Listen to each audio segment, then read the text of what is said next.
News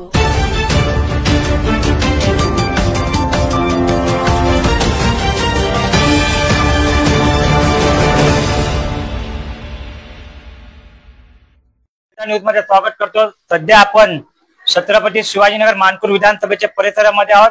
ward number 136 आपण पाहू शकतात। मी शिवसेनेच्या शाखेत आहे। आपण पाहू शकतात कशा पद्धतीने इकडे छत्री वाटपाचा कार्यक्रम केला। आपल्यासोबत बोलण्याकरता या विधानसभेचे विधानसभा प्रमुख बापूजी मोरे आपण त्यांच्याकडनं जाणून घेऊ। साहेब आपली काय प्रतिक्रिया आहे? माननीय महाराष्ट्राचे मुख्यमंत्री आणि आताचे उपमुख्यमंत्री त्यांनी वार्ड क्रमांक 136 मध्ये ही शाखा नेहमीच म्हणजे अग्रेसर आहे काम करण्याच्या बाबतीत। तिथे शाखा प्रमुख प्रकाशजी गायकवाड अत्यंत तत्पर आहेत आणि त्यांच्यामुळे या शाखेमध्ये अनेक कार्यक्रम राबवले जातात। शिंदे साहेबांचा आदेश आल्याच्या नंतर आम्ही कुठेही कसल्या प्रकारे गाफील नाही। प्रत्येक वार्डामध्ये 300 छात्र्या ह्या मानपूर शिवाजीनगर मध्ये दिलेल्या आहेत आणि प्रत्येक शाखेमध्ये कार्यक्रम होतात। शिंदे साहेबांनी कार्यकर्त्याची किती काळजी घ्यावी की माझा कार्यकर्ता उन्हात थंडीत पावसात भिजू नये। काम करत असताना त्यांनी कुठे भिजू नये म्हणून त्यांनी छत्री सुद्धा प्रत्येक वार्डामध्ये 136 आणि 300 छत्र्या पाठवलेल्या आहेत। त्या छत्र्यांचं आताच आपण वाटप केलेलं आहे। अनेक शाखेमध्ये आता वाटप होणार आहे। तर एवढी काळजी घेणारा आई वडील सुद्धा आपली काळजी घेत नाहीत। याच्या पलीकडे जाऊन शिंदे साहेबांनी एकनाथजी शिंदे साहेबांनी आपली काळजी घेतलेली आहे आणि म्हणून या महाराष्ट्रातच नव्हे तर संपूर्ण जिल्ह्यांमध्ये शिंदे साहेबांचा दौरा आहे आणि त्या ठिकाणी जाऊन बाळासाहेबांच्या नंतर कार्यकर्त्यांचं भलं करणारा एकमेव शिवसेनेचा कार्यकर्ता जर कोण असेल, कार्यकर्त्यांचं भलं करणारा जर कोण असेल तर ते फक्त एकमेव जर कोण असेल तर ते शिंदे साहेब आहेत आणि शिंदे साहेबच कार्यकर्त्यांची एवढी दक्षता आहे। आणि म्हणून इथं 8 शाखेमध्ये हा कार्यक्रम आम्ही राबवणार आहोत।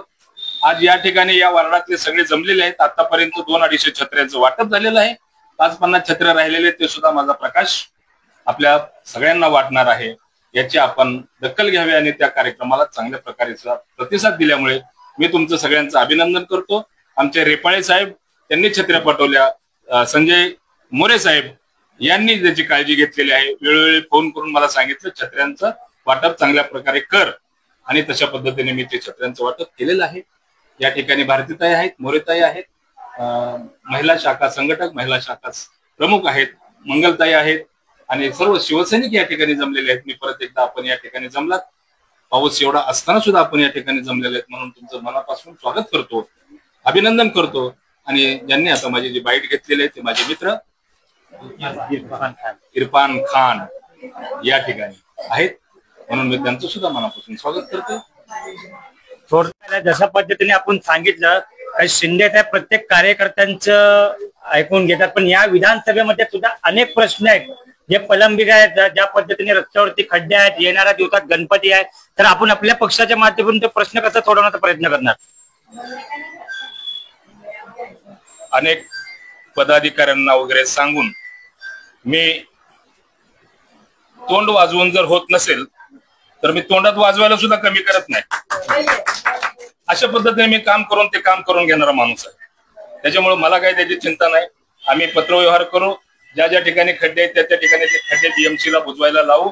ज्या ठिकाणी सगळं काय आहे ते आम्ही कार्यकर्त्यांना बरोबर घेऊन ते पण बोलण्याकरता महिला पदाधिकारी भारतीताई आहेत। ताई, सर्वात आधी आपल्या या विधानसभेवरती कुठला पद आहे? मी शिवाजीनगर मानपूर विधानसभा महिला प्रमुख आहे। आज जो इथे जो कार्यक्रम ठेवलेला आहे शाखा 136 इथे सर्व पदाधिकारी उपस्थित आहे। बापू मोरे साहेब आहेत, आनंद साहेब आहेत, प्रकाश राजश्री मोरे, जेवढ्या पण आमच्या पदाधिकारी शाखा प्रमुख महिला सगळे इथे उपस्थित आहेत। त्यांच्या शाखामध्ये छत्री वाटपचा कार्यक्रम केलेला आहे। आपले जे पहिले जे मुख्यमंत्री होते, आता उपमुख्यमंत्री आहेत, तर त्यांनी महिलांसाठी भरपूर योजना आणलेल्या आहेत। महिलांवर जास्त फोकस केलेला आहे का महिला कशा माझ्या सक्षम बनतील, स्वावलंबी बनतील, त्यासाठी महिलांना रोजगार, मशीन याच्यासारखे भरपूर योजना आणल्या आहेत। तेवढ्या योजना दिलेल्या आहेत आणि महिलांसाठी त्यांचा विकास करायचा हे त्यांच्या मनामध्ये कार्य आहे किंवा महिलांसाठी मी जास्तीत जास्त कसं हे करीन, त्यांना उपयोग करून देईल. आणि दुसरी गोष्ट एसटी वगैरे त्याच्यामध्ये पण त्यांना आधी सूट दिलेली आहे. आणि आज आमच्या बरोबर जे आम्ही महायुती म्हणून आहे, बीजेपी सरकार आहे, आमची शिवसेना आहे, तसेच आता आपल्या बरोबर आनंदराज आंबेडकर आहेत माननीय, ते पण आपल्यामध्ये सहभागी झालेले आहेत. तर मी सांगून इच्छिते की आपला विकास झाल्याशिवाय राहणार नाही. एवढंच बोलते. जय भीम, जय महाराष्ट्र. महायुतीचे पदाधिकारी आपल्या सोबत आहेत, आनंदराज आंबेडकर साहेबांचे पक्षाचे आहेत. आपण त्यांच्याकडनं जाणून घेऊया. साहेब, आपला पक्ष आणि एकनाथ शिंदे साहेबांचा पक्ष आज महायुती म्हणून या महाराष्ट्रामध्ये पुढच्या निवडणुकीला सामोरं जाणार, तर आपली याच्यावरती काय प्रतिक्रिया आहे? पहिली गोष्ट की ह्या महाराष्ट्राचे होऊन गेलेले मुख्यमंत्री एकनाथजी शिंदे साहेब आणि आताचे उपमुख्यमंत्री शिंदे साहेबच आहे.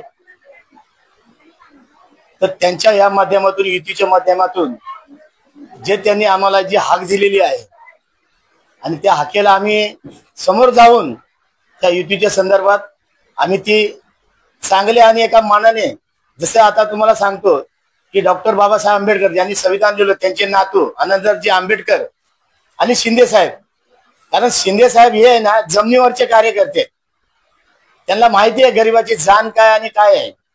आज त्यांच्या ह्या महाराष्ट्र दौऱ्यामध्ये त्यांनी, आज तुम्हाला सांगतो, लाडकी बहीण योजना आणल्या. प्रत्येक योजनामध्ये शिंदे साहेबांनी अग्रसर धरले आणि शिंदे साहेबांचा ह्या मुख्यमंत्री होते तरी तेवढंच काम आहे आणि आताही त्यांचं तेवढंच काम आहे. तर त्यांच्या ह्या ज्या शाखेचे पदाधिकारी आहेत, प्रकाश गायकवाड विधानसभेचे सगळे पदाधिकारी आहेत, माझ्या माता बहिणी आहेत तिथे. तर हा जो विभाग आहे 136, या 36 मध्ये शाखा प्रमुख आपले प्रकाश गायकवाड आहेत. मला वाटतं त्या स्पीडने ज्यांनी काम चालू केलेलं आहे, खरंच मी त्यांचं अभिनंदन करतो की आजच्या ह्या पावसाळ्यामध्ये शिंदे साहेबांना एक तळागाळाच्या कार्यकर्त्याची एक माया बहिणीची जाण आहे, म्हणून त्यांनी आज छत्रा वाटप कार्यक्रमाचा आदेश हा कार्यकर्त्यांना दिल्यामुळे आज आपण इथे हा राबवतोय. आणि प्रत्येक, आज आपल्याकडे 8 वार्ड आहे, 8 वार्डाच्या शाखेमध्ये प्रत्येक इथे हा कार्यक्रम राबवला जाईल. आणि इथे उपस्थित सगळे असलेले, कारण युतीच्या माध्यमातून रिपब्लिकन सेना आणि सेना म्हणजे शिंदे साहेबांची, ह्या युतीमध्ये आपल्याला कमीत कमीत ह्या तालुक्यामधून, या जिल्ह्यामधून आपल्याला पूर्णपणे ताकदीने ना मतभेद ठेवता आणि संदेश द्यायचा आहे. मी तात्या मोरेंना पण सांगतो की आपला हा संदेश युतीचा गेलाच पाहिजे, धडकी भरलीच पाहिजे की आंबेडकर आणि शिंदे साहेब एकत्र आल्यावर त्यांच्या काय होतंय याचा परिणाम आपण येत्या नगरपालिकेला दाखवून देऊ, असं मी सगळ्यांना आवाहन करतो आणि ते थांबतो. जय भीम, जय महाराष्ट्र. पण अनेक वर्षापासून आपण या परिसभेमध्ये राजकारणाच्या माध्यमातून समाजकार्य करत असतात, पण कुठे ना कुठे या विधानसभेत मोठे ते मोठे असेच काम प्रलंबित पण ते मार्ग लागत नाही, त्याच्यावरती आपलं काय म्हणणं आहे? आता गेल्या मी 40 वर्ष या विभागामध्ये राहतो आणि 30 वर्ष आल्या मी राजकारण करतो. ह्या विभागामध्ये पहिली गोष्ट एज्युकेशन, आपलं हॉस्पिटल, या सगळ्या गरजा इथून नाही होता. लोक त्या गरजेकडे दुर्लक्ष करतात. पण आपली मुलं जी आहेत आता सध्याची, जे कॉलेज, कोण आंबेडकर कॉलेजला जाते, कोण वडाळ्याला जाते, कोण सिद्धार्थला जाते, कोण भांडूप, कोण मुलुंड, कोण ठाणा, कोण वाशी, या सारख्याचा हा त्रास आहे. हा त्रास कधी मिटणार? कारण काय माहिती आहे, मनुवादी इथे आहेत आणि त्यांना फक्त जागा हडपायची आहे, दुसरं काहीच काम नसतं इथे. त्याच्यामुळं माझं एक आव्हान आहे शिंदे साहेबांना की ह्या माध्यमातून ह्या शिवाजीनगर परिसरामध्ये आपल्याला एक एज्युकेशन म्हणून आपण ते काम बघितलं पाहिजे. आणि ते कॉलेज आणि महिलांचा जो हॉस्पिटलचा जो हे आहे, आता देवनार आहे, जसं काय देवनार आम्हाला लांब पडते, तर बैंगनवाडी या परिसरामध्ये शिवाजीनगरमध्ये अशी कुठलीच सुविधा नाहीये. ज्या काही सुविधा आहेत त्या आपापून लाटून घेतलेल्या आहेत. तर मला एवढंच म्हणणं आहे की आम्हाला इथे कॉलेज आणि जे पद्धतीचं चांगल्या मार्गाचं हॉस्पिटल हे आम्हाला चांगल्या पद्धतीने इथे पाहिजे, अशी माझी इच्छा आहे. आणि गेल्या या 30 वर्षामध्ये ज्या ज्या लोकांनी कामं केलीत हे सगळे डफरलेली कामं आहेत. आता सध्याला तुम्ही बघताय जे काही करतात व्यवस्थित कामाला कुठेही मार्ग लागत नाही. आता तुम्हाला बघताय गटारात तुमली लोक आता त्याच्यावरती पण भार देतात. आता तुम्ही सांगता शाळा चालू झाल्या त्याच्यावरती पण बोलत नाही कोण. म्हणजे विचार करायची गोष्ट आहे की आपल्याला एरिया सुधारायचा आहे की त्याला बिघडवायचा आहे. आज धारावी सारखा सलम एरिया हा अदानीच्या घशात गेला. उद्या असं नको गेलं की धारावी आपली बैंगनवाडी शिवाजीनगर झाला पाहिजे. मग त्याच्यासाठी आपण खंबीर राहिलं पाहिजे आणि ह्या ज्या गोष्टी आपण राबवत चाललो याच्या पुढेही राबू आणि ताकदीने चांगलं उतरू अशीच आपली अपेक्षा आहे. तर बघू शकतात कशा पद्धतीने इकडे छत्री वाटेबाचा कार्यक्रम करण्यात आला आणि कशा पद्धतीने आपण त्यांच्या माध्यमातून जे प्रश्न विचारण्यात आले तर त्यांच्या याच्यावरती उत्तर होता. मी इरफान खान, माझ्यासोबत कॅमेरामॅन एकता न्यूज. धन्यवाद.